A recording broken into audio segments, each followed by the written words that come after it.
여호와께서 애굽 땅에서 모세와 아론에게 일러 말씀하시되 이 달을 너희에게 달의 시작 곧 해의 첫 달이 되게 하고 너희는 이스라엘 온 회중에게 말하여 이르라.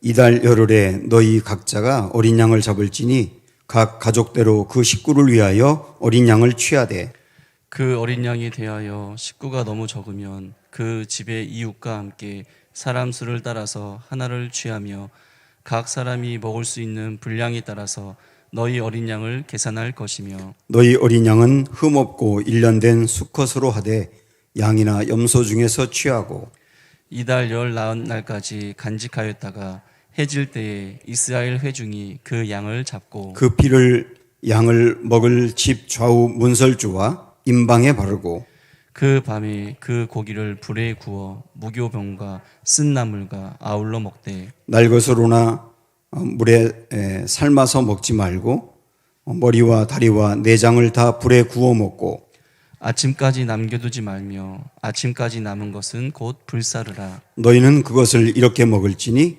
허리에 띠를 띠고 발에 신을 신고 손에 지팡이를 잡고 급히 먹으라. 이것이 여호와의 유월절이니라. 내가 그 밤에 애굽 땅에 두루 다니며 사람이나 짐승을 막론하고 애굽 땅에 있는 모든 처음 난 것을 다 치고 애굽의 모든 신을 내가 심판하리라. 나는 여호와라. 내가 애굽 땅을 칠 때에 그 피가 너희가 사는 집에 있어서 너희를 위하여 표적이 될지라.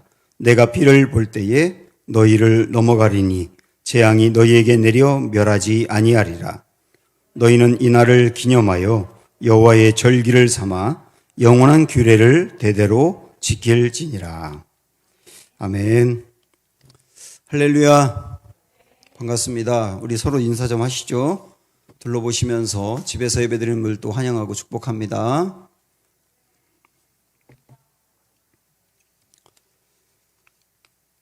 네, 오늘 이 말씀은 굉장히 귀하고 성경의 모든 말씀이 다 대단히 중요하지만 정말 바로 이해하고 또 바로 마음으로 받아들이고 그리고 이 말씀을 힘입어야 될 정말 중요하고 소중한 말씀입니다. 10가지 재앙, 모세를 통하여 하나님이 이루시는 10가지 재앙의 마지막 10번째 재앙 우리가 알고 있잖아요. 그 10번째 재앙이 있기 전에 하나님이 이제 이 말씀을 미리 주셨는데요.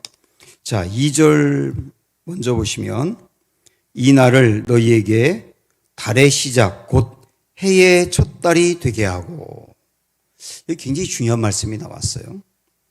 여기서 이 달이라고 되어 있는데 이 달은 출애굽이 있는 달이죠.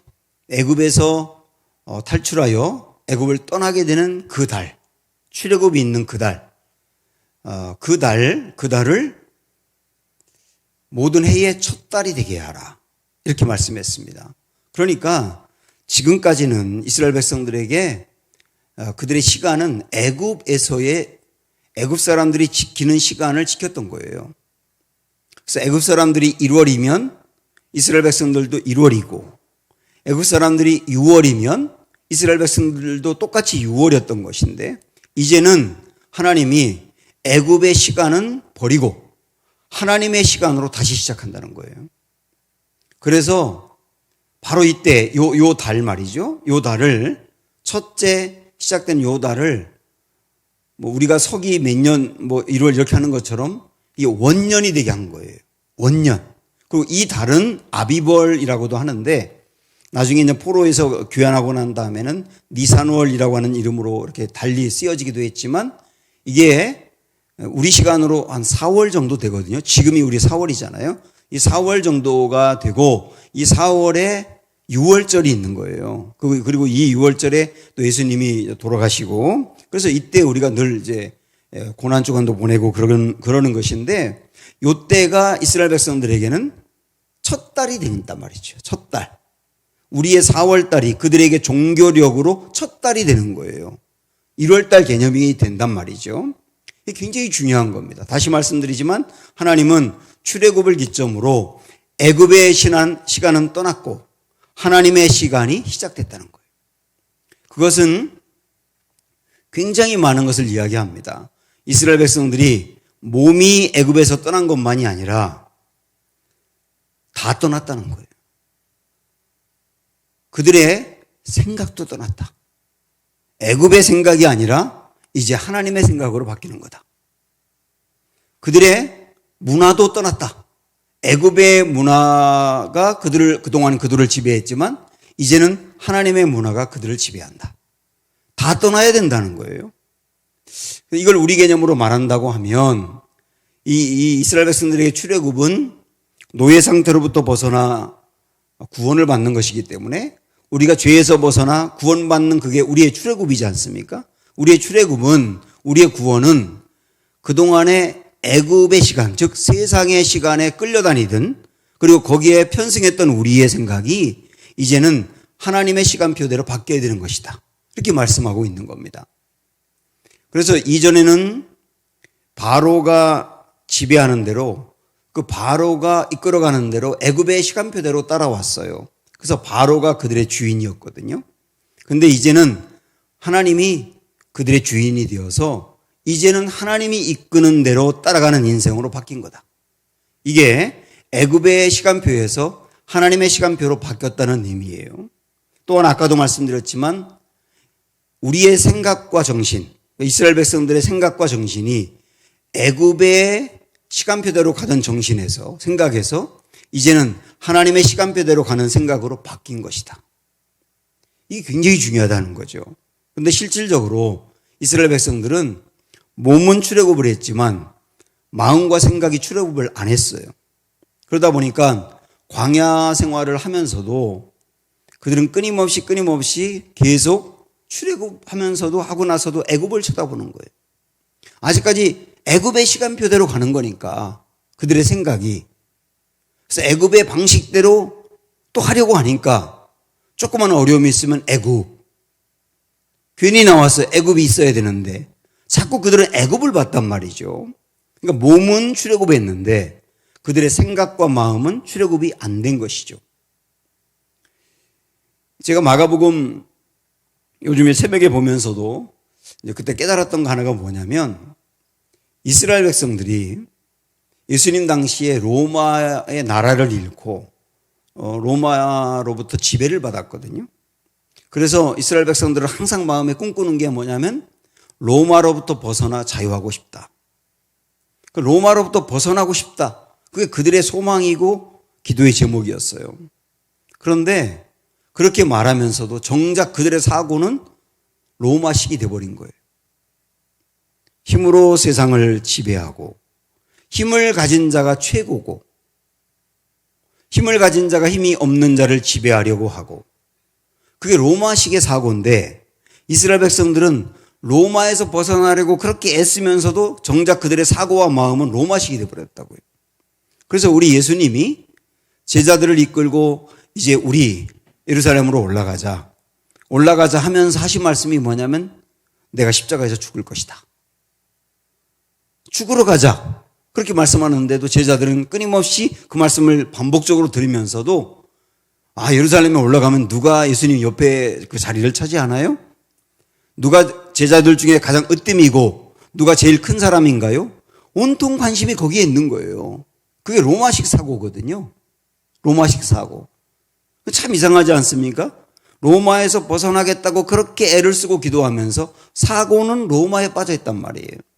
지금 이스라엘 백성들도 애굽에서 출애굽하는 걸 그렇게 원했으면서 그들의 생각과 사고는 계속 애굽에 머물러 있다. 그래서 우리 주님이 이제 애굽을 떠난다면 모든 것 다 버리고 시간부터 새로 시작하는 거야. 이렇게 말하는 것은 생각도 애굽에서 하나님께로 와야 된다는 거죠. 이 부분을 조금 더 우리가 생각을 해보면 제가 읽었던 책 중에 저에게 이제 영향을 미친 아주 소중한 책들이 여러 권 있는데요. 그 중에 하나가 뭐냐면 조병호 목사님이 쓴 제국과 제사장 나라라고 하는 책이거든요. 5대 제국이라는, 성경과 5대 제국이라는 책인데 그 책에 나오는 대목에 제국과 제사장 나라라고 하는 파트가 있어요. 그게 저에게 굉장한 그 깨달음과 제 목회에 상당히 중요한 방향을 이렇게 바꾸는 계기가 됐거든요. 거기서 이 목사님은 성경을 둘러싸고 많은 제국들이 있었다. 우리가 딱 아는 나라들이 뭐 바벨론, 페르시아, 헬라, 로마 그런 나라가 있잖아요.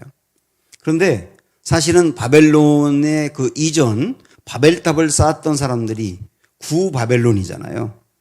구바벨론. 그리고 이스라엘을 유다를 무너뜨린 나라가 신바벨론인데, 여러분 그 바벨탑을 쌓았던 구바벨론의 바벨탑을 쌓은 그들의 가치와 정신이 뭡니까? 우리 이름을 내자. 우리 이름을 내자. 그러니까 그들이 열심히 일하고 그 다음에 전쟁하고 또 공부를 한다면 열심히 공부하고 또 열심히 사는 목적은 우리 이름을 내자예요. 우리 이름을 내자. 우리 이름을 내기 위해서 힘을 길러야 되고, 힘을 길러서 다른 나라를 정복하고 다스려야 되고, 그래야 우리 이름이 자꾸 난다. 이게 이제 제국주의라고 하는 거거든요. 제국주의. 그렇게 시작된 제국주의가 계속 흘러 2차 세계대전을 일으키는 단계로 오게 되고요. 그 이후에도 지금 미국도 제국주의고 러시아도 제국주의인 거예요. 그래서 러시아가 우크라이나를 공격하고 말도 안 되게 저렇게 많은 사람을 죽이는 이유가 뭐냐면 우리 이름을 내자예요. 우리 이름을 내자. 우리 이름을 내기 위해서 힘을 길러야 되고 기른 힘으로 지배하자.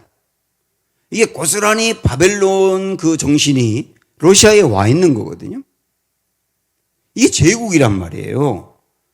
그런데 큰 나라로 볼 때 제국만이 아니라 조병호 목사님도 그 책에서 지적하는 중요한 게 뭐냐면 우리 그리스도인들 안에도 제국이 있다는 거예요. 우리 안에도 제국이 있다. 내가 저 사람보다 힘을 더 기르고 내가 저 사람보다 더 위에 있고 더 앞서 나가고 그래서 내 이름을 내고 싶어하는 제국이 우리 안에도 다 있다.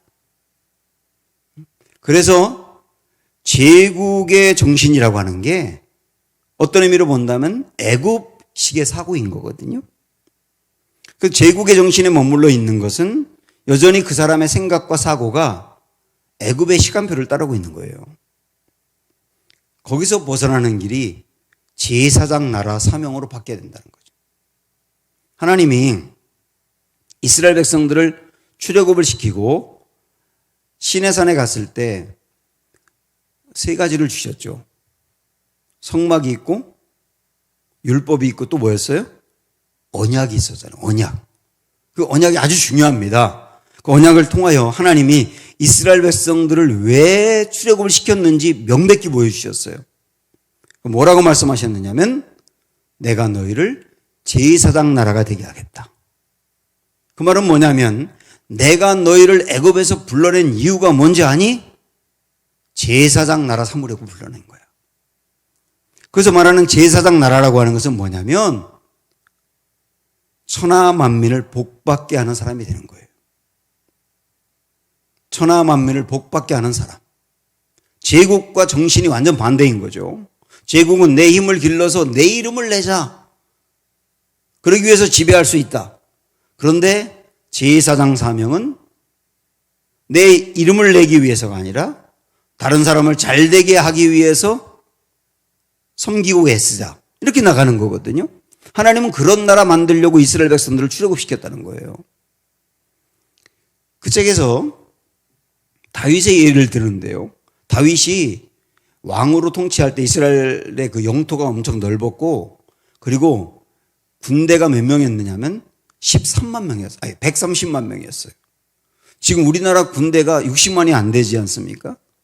그런데도 우리나라가 지금 세계에서 어떤 그 군인 수나 이런 거를 볼 때 대략 10위 정도가 되거든요. 10위 안에 든다고 하지요. 지금도 60만이 안 되는데도 그런데 그때 당시에 130만이었다고요. 어마어마합니다. 그래서 다윗이 만약에 마음만 먹었으면 얼마든지 제국이 될 수 있었다는 거예요. 그런데 다윗은 제국으로 가는 길이 아니라 제사장 사명 감당하는 길로 갑니다. 그게 주님의 마음이라는 거죠. 이게 하나님의 시간표인 거예요. 우리 우리 마음에도 제국과 제사장 나라 사이에 갈등이 있는 거고, 목사인 저도 제 안에도 예전에 꽤나 제국이 있었거든요. 교회라고 하는 곳, 이 교회를 어떤 면으로 보면 이용해서 목사인 저의 이름을 내고 싶었던 거예요. 그래서 내 유석열이라고 하는 목사의 이름이 드러나고 높아지고 많은 사람에게 알려지고, 그게 목회의 성공이라고 생각하는 것, 그게 목회를 제국으로 생각을 하는 거거든요. 제가 이 책을 보면서 굉장히 많은 도전이 저에게 됐고요. 이 책을 보면서 상당히 많이, 맞아, 목회라고 하는 것은 제사장 사명 감당하는 거야. 제사장 사명 감당하는 거예요. 사람들을 성장시켜서 그들이 세상 속에서 천하 만민을 복받게 하는 삶으로 변화시켜가고, 교회가 그런 일을 하는 거야. 우리 교회의 이름을 내는 데 초점이 있는 게 아니라 우리 교회로 인하여 천하 만민을 복받게 하는 데로 나아가야 되는 거야. 그러려면 불가피하게 예산을 선교를 위해서 많이 쓸 수밖에 없는 거잖아요. 우리 교회를 키우고 우리 교회를 더 안전하고 그런 데 쓰면 제국교회인 거잖아요. 근데 제사장 나라 사명 감당할 교회는 그게 아닌 거잖아요. 이게 내가 제국을 추구하느냐, 제사장 나라를 추구하느냐가 목사인 저에게는 목회의 패턴을 바꾸고, 목회에 성공했다라고 하는 의식을 바꾸고, 정말 내가 언제 행복하냐라고 하는 행복과 성공의 관점도 바꾸더라고요. 여러분도 그렇지 않을까요? 제국과 제사장 나라 사명이 애굽식 사고와 하나님 나라식 사고라는 거죠. 하나님은 출애굽했다면 여기서 여기로 와야 되는 거다. 그렇게 말씀하는 겁니다. 그 C.S. 루이스가 쓴 스크루테이프의 편지라고 하는 책을 여러분 한번 보셨을 텐데, 거기에 보면 마귀들이 어떻게 하면 사람들을 하나님에게서 멀어지게 할까, 그런 것들을 서로 토의합니다. 그러면서 그들이 낸 결론이 뭐냐면, 사람들은 고난을 많이 주면 하나님에게 멀어지는 게 아니고, 고난을 많이 주면 기도도 열심히 하면서 오히려 하나님께 가까이 가더라, 이런 얘기도 막 하면서 그들이 쓴 전략이 뭐냐면, 서서히 이 세상에 중독되게 만들고, 그리고 이 세상의 사람들이 하는 대로 거기에 발을 들여놓고 떠밀려가게 하면 된다, 이런 결론을 내거든요. 그냥 떠밀려가게 하면 된다. 그러면 사람들이 아주 자연스럽게 하나님에게서 멀어진다. 결국 그게 무슨 얘기겠습니까? 이 세상 사람들이 가는 길과 이 세상 사람들이 생각하는 그 사고에 그리스도인도 별반 차이가 없이 함께 그냥 떠밀려 가게 하는 거죠. 그러니까 애굽식 시간표에 머물러 있게 하는 거죠. 몸만 교회에 나왔을 뿐. 그러면 하나님에서 멀어진다고 본 거예요. 그러니까 마귀의 최고의 전략이었다는 거예요. 지금도 끊임없이 우리는 이 세상의 사고에 그냥 떠밀려가고 있지 않느냐. 출애굽을 했다는 것은 몸만 나온 것이 아니라 사고가 함께 나오는 거다. 이 큰 구분을 2절의 말씀이 해주고 있는 겁니다. 저는 2절의 말씀 읽어나가면서 여기서 더 3절로 가지 못하고 2절에 굉장히 오랫동안 머물러 생각을 하면서 지금 제가 여러분에게 말씀드린 이런 생각들이 많이 정리가 됐는데요. 그게 출애굽이다. 우리 마음의 출애굽인 거다. 구원을 받았다라고 하는 게 그런 거다 라고 하는 것을 말씀해 줍니다. 자, 그러면 이렇게 구원받았다라고 하는 게 마음의 출애굽이 일어나는 길이라고 했는데, 왜 그럴 수밖에 없는지, 왜 그래야 되는지를 그 다음 단계로 말씀하고 있는데요. 자, 우리 오늘 말씀으로 가서 3절을 이제 보시면, 너희는 이스라엘 온 회중에게 말하여 이르라. 이달 열흘에 너희 각자가 어린 양을 잡을지니 각 가족대로 그 식구를 위하여 어린 양을 취하되. 여기 여러분 아는 대로 6월절 이제 예식을 이야기하고 있는데요. 6월절 예식의 가장 중요한 포인트는 어린 양이라는 거예요. 어린 양을 일단 취하라. 그리고 나서 핵심 되는 데만 이렇게 건너뛰면서 말씀드릴게요. 6절 맨 끝에 보면 그 양을 잡고 예? 그 어린 양을 취한 다음에 그 양을 잡고, 물론 그 절에 앞에 있는 거 보면 그 양은 흠이 없어야 된다 뭐 이런 것 있었지요. 그 양을 잡고 7절로 이어가서 보면 그 피를 양을 먹을 집 좌우 문설주와 인방에 바르고, 잡은 양의 피를 가지고 문설주와 인방에, 문설주는 이게 문이라고 한다면 문 옆에 여기를 문설주라 그러고, 인방은 이 위를 인방이라 그래요. 그러니까 그 문에 바르라 그 얘기예요. 쉽게 말씀드리면. 그러면 이 문에 피를 발랐다라고 하는 것은 이 집에 피를 발랐다는 의미인 거예요. 이 집안에 사는 사람들의 피를 발랐다 그 말입니다. 여기 피는 어린 양의 피거든요. 그러면 어떻게 되느냐? 이제 13절로 넘어가 봅니다. 그러니까 오늘 말씀에 이제 포인트들이 3절, 6, 7절, 13절 이렇게 이제 스토리가 이어져 가는 건데요. 13절에서 내가 애굽 땅을 칠 때에 그 피가 너희가 사는 집에 있어서 너희를 위하여 표적이 될지라. 내가 피를 볼 때에 너희를 넘어가리니 재앙이 너희에게 내려 멸하지 아니하리라. 우리 알고 있습니다. 넘어간다는 말이 유월. 그래서 넘어가는 것을 기념하는 의식이 유월절인 거죠. 그래서 유월절이 시작이 된 겁니다. 자, 여기서 넘어간다. 이게 굉장히 중요한 말이죠. 넘어간다. 뭐가 넘어가느냐? 애굽의 시간에서 하나님의 시간으로 넘어간다는 개념도 되고, 애굽의 바로의 종이었던 단계에서 이제 하나님의 자녀로, 뭐 한편으로 하나님의 종으로 이렇게 넘어간다는 말도 되고, 죄의 종이었다가 의의 종으로 넘어간다 그런 말도 되는데, 가장 중요한 것은 뭐냐면, 뭐가 넘어간다는 말이냐면 죽어야 되는데 그 죽음에서 넘어가 생명으로 간다 그 말이거든요. 그러니까 사실은 이런 겁니다. 그 집에 이렇게 문설주와 인방에 피가 발라졌다는 말은 이 집은 안 죽어도 돼라고 하는 개념이 아니라 이 집도 이미 죽었다예요. 이 집도 이미 죽었다. 이 피가 안 발라진 집도 죽고 이 집도 죽는 거예요 다. 그런데 이 피가 발라진 집은 피를 뿌린 어린 양이 대신 죽은 거죠. 그래서 그 집에 사는 사람들이 살게 된 거죠. 그래서 핵심은 뭐냐면 죽어야 되는데 살았다거든요. 근데 기준은 뭐냐? 아주 명확합니다. 다른 기준이 아무것도 없어요. 피가 발라지면. 피가 발라지면 산다예요. 기준은 딱 하나, 그걸 말하고 있는 겁니다. 그래서 이런 생각을 여러분 한번 해보십시오. 이걸 우리가 그냥 문자적으로만 보지 말고 그 현장에 우리가 갔다고 생각을 하고요. 그날 저녁에 이제 죽음의 사자가 피가 발라지지 않은 집마다 가면서 장자를 죽였잖아요. 짐승이든 사람이든 장자를 다 죽였잖아요.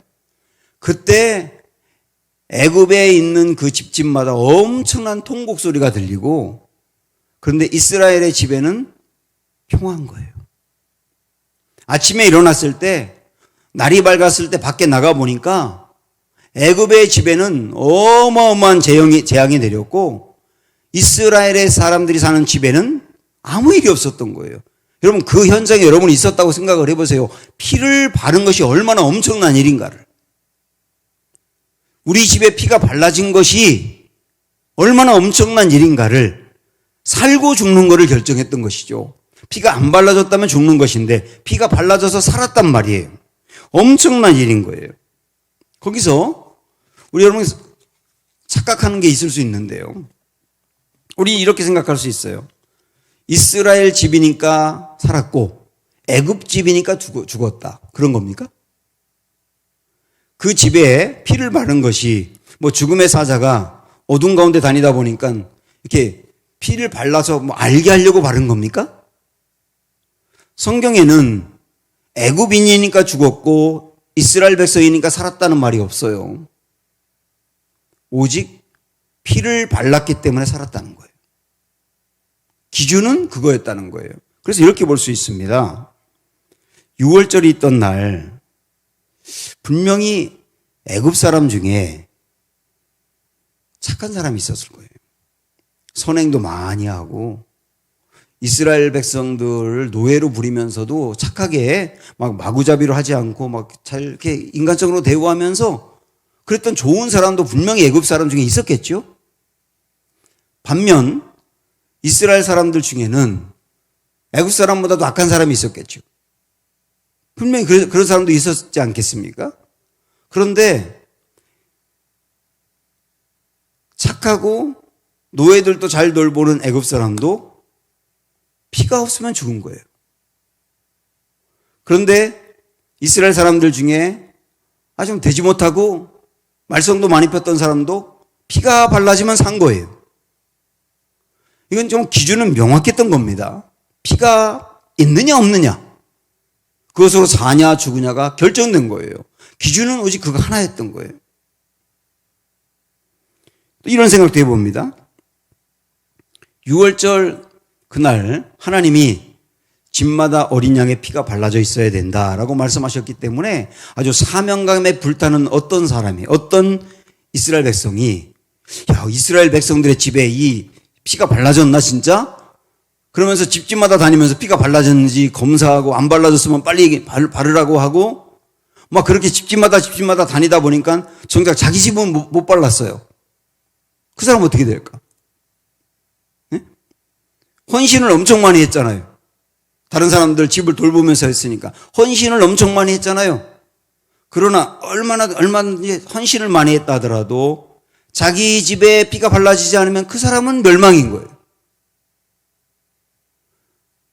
이게 믿지 않는 사람들에게 얘기할 때 세상에 어떤 종교가 저 모양이냐고 할지 모르지만은 구원을 받는 데 있어서 기준은 하나님이 아주 명확하게 말씀한 거예요. 그 사람이 이스라엘 사람이냐 애굽 사람이냐 중요한 게 아니야.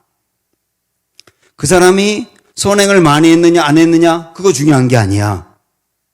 그 사람이 충성스럽게 많은 사람을 돌보고 그랬느냐 그것도 기준이 아니야. 그건 그 다음 기준인 거죠. 그 다음 기준. 오직 피를 발랐느냐 안 발랐느냐. 이 차이라는 거예요. 이 차이. 당연히 우리는 구약에서 오실 예수님과 예수님이 십자가에서 돌아가심으로 우리의 죄를 사하고 우리를 구원할 것을 구약의 본문에 요소 여기저기에 심어놨는데 구약의 본문 중에 가장 명확하게 예수님을 미리 보여주고 예수님의 십자가를 명백하게 미리 보여준 본문이 오늘 이 얘기잖아요. 피를 발랐다. 어린 양의 피를 발랐다는 말은 말할 것도 없이 어린 양 되시는 예수님이 십자가에서 죽을 것을 보여준 것이죠. 그렇다면 기준은 명확하다는 거예요.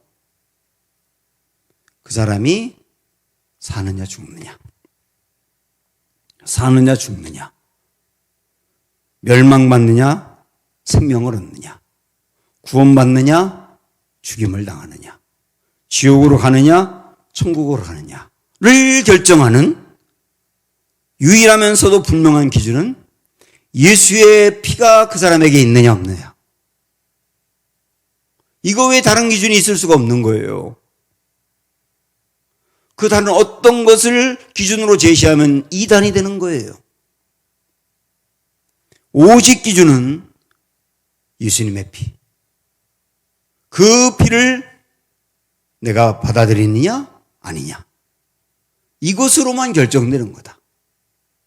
라고 하는 것을 분명히 이야기하고 예수님의 피라고 하는 것은 내가 죽어야 되는데 나를 대신하여 심판을 당하고 죽으신 예수님의 피인 거죠. 그래서 그런 의미로 본다면 저도 아까 기도할 때 뭐 그런 기도를 하긴 했었습니다만은 예수님이 나를 위하여 죽으셨다 이렇게 말하지 말고 나를 대신하여 죽으셨다 이렇게 말하는 게 더욱더 정확합니다. 사실은 나를 위하여가 아니라 나를 대신하여 죽으셨다. 그래서 그 피가 나를 대신해 죽었다는 것을 마음으로 받아들이는 그 사람은 선행, 충성 이런 걸 떠나서 그 사람은 구원받는다. 이 기준을 너무나 명확하게 말씀하신 것이죠. 그래서 우리 예수님이 십자가에서 그렇게 돌아가실 것을 미리 이제 예고하시면서 굉장히 중요한 말씀을 이제 그 성만찬 때 말씀하셨거든요. 우리 그거 잠깐 한번 보도록 할까요? 마태복음 26장 한번 펴보세요.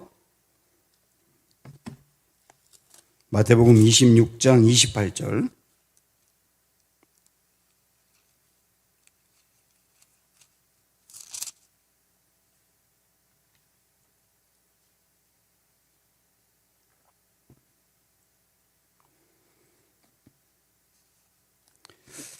자, 이게 성만찬 주님이 하시면서 포도주를 드시기 전에 이 말씀하신 겁니다. 28절 시작. 이것은 죄사함을 얻게 하려고 많은 사람을 위하여 흘리는 바 나의 피. 그러면서 그다음 뭐라고 말했습니까? 곧 언약의 피니라. 이게 중요한 게 언약의 피란 말이거든요.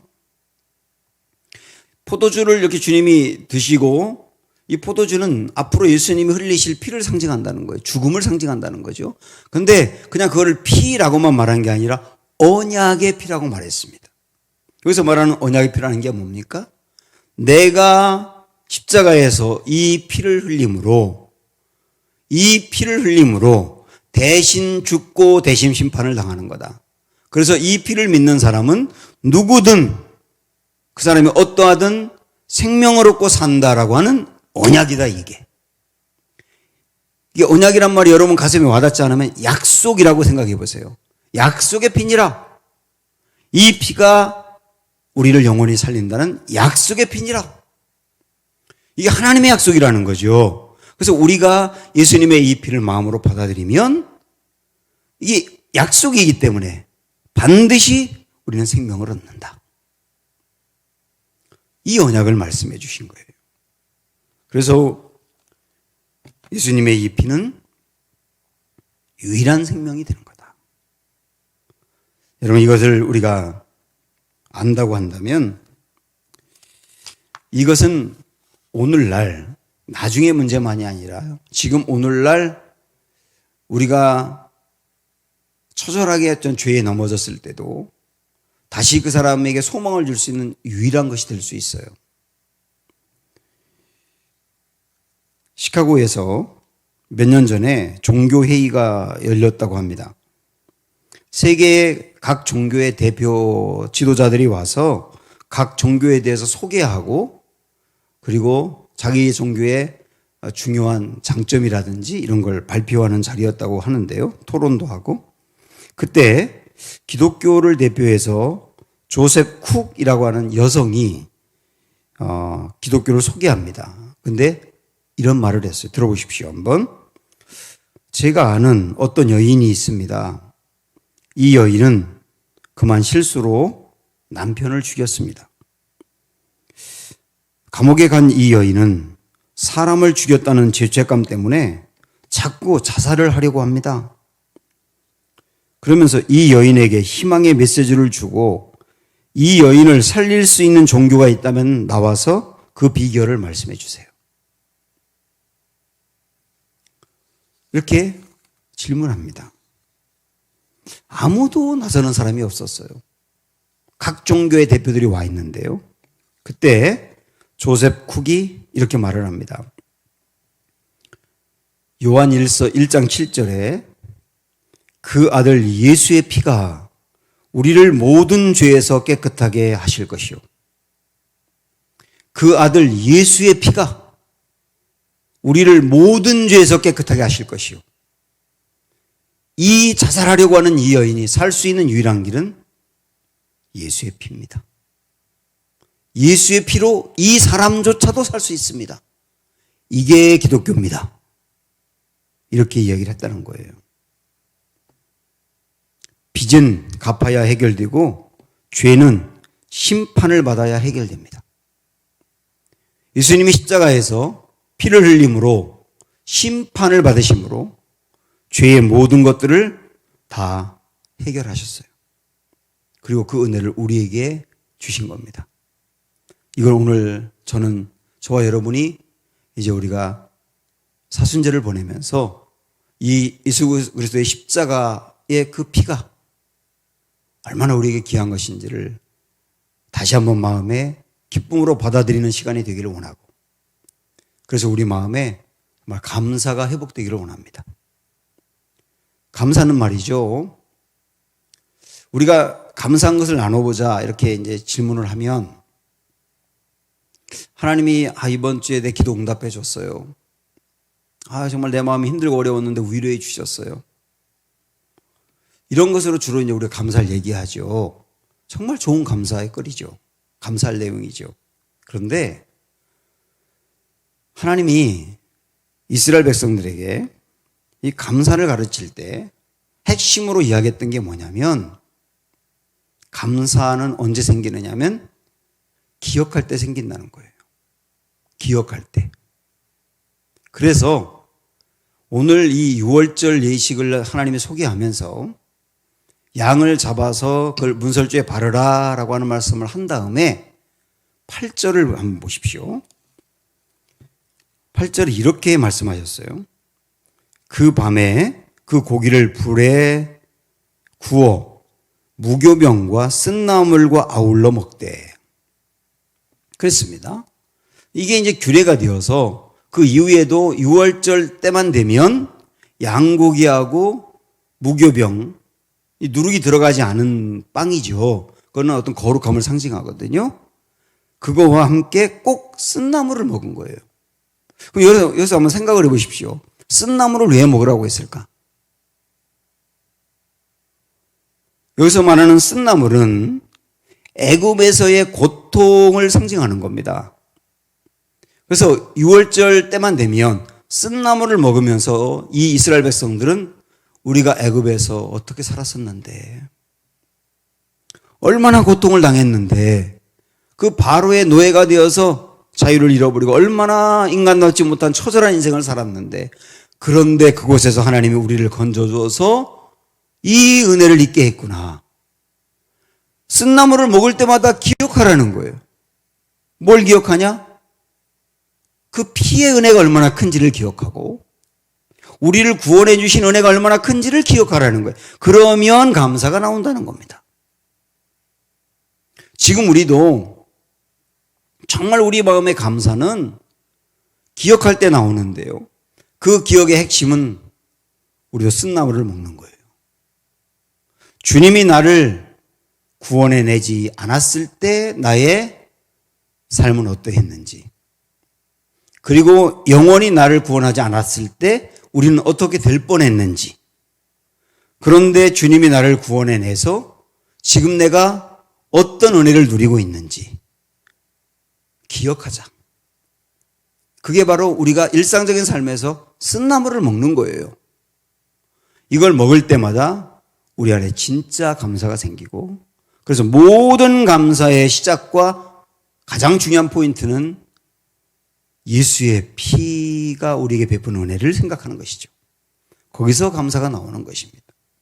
그래서 오늘 말씀 마지막 14절에서도 너희는 이날을 기념하여 여호와의 절기를 삼아 영원한 규례로 대대로 지킬지니라 라고 말씀을 합니다. 아예 이거를 규례로 삼아서 6월절이라고 하는 절기로 지켜라. 그래서 이스라엘 백성들은 지금까지도 6월절 기간을 일주일 동안 집중하면서 예배드리고 하나님을 생각하고 감사하고 또 감사하고, 그러면서 그 감사를 하다 보니까 자연히 하나님께 헌신하고 싶고 하나님의 말씀 순종해야 된다는 생각을 가지게 되고, 이게 6월절이거든요. 우리에게도 오늘 내가 받은 그 예수 그리스도의 피의 은혜 다시 한번 생각하면서 감사가 나오고 우리의 매일의 삶이 6월절이 되어야 되겠다 하는 것들로 오늘 말씀을 적용한다면 오늘 말씀이 우리 것이 되겠죠.